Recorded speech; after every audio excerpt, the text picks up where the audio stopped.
What I think is so ideal about the education at Yale is there's no hand holding. You know, you get out of it what you put into it. We kill ourselves and stay up all night to complete these projects. We're totally in over our heads. You know, that first project, they say you have to design a set. Um, I'd never designed really a set, and I didn't even know how to draw perspective.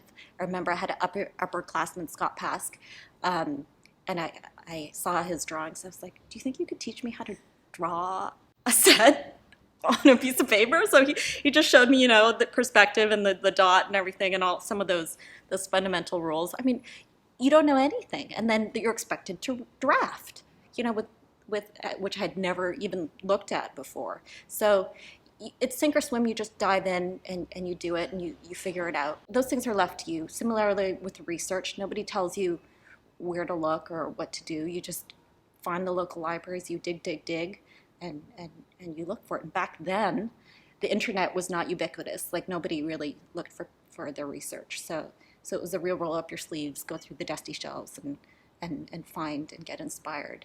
They teach you to think as a collaborator, as not just as a designer who's putting clothes on the actors. It's about thinking about the play as a whole, thinking about it from the perspective of the director, from the set designer, from the lighting designer, from sound design, and indeed you take classes in all these different disciplines, so you do have some perspective of where they're coming from.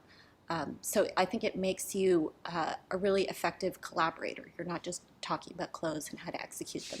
There is a costume construction class, which sort of practically is the most like the real world, because they pair you up with professional directors and sometimes with other professional designers who've come in to do a show at Yale Rep. So again, you're expected to rise to the occasion and execute a show. And that costume shop is very nurturing and a little tough love too. You gotta be able to do your thing.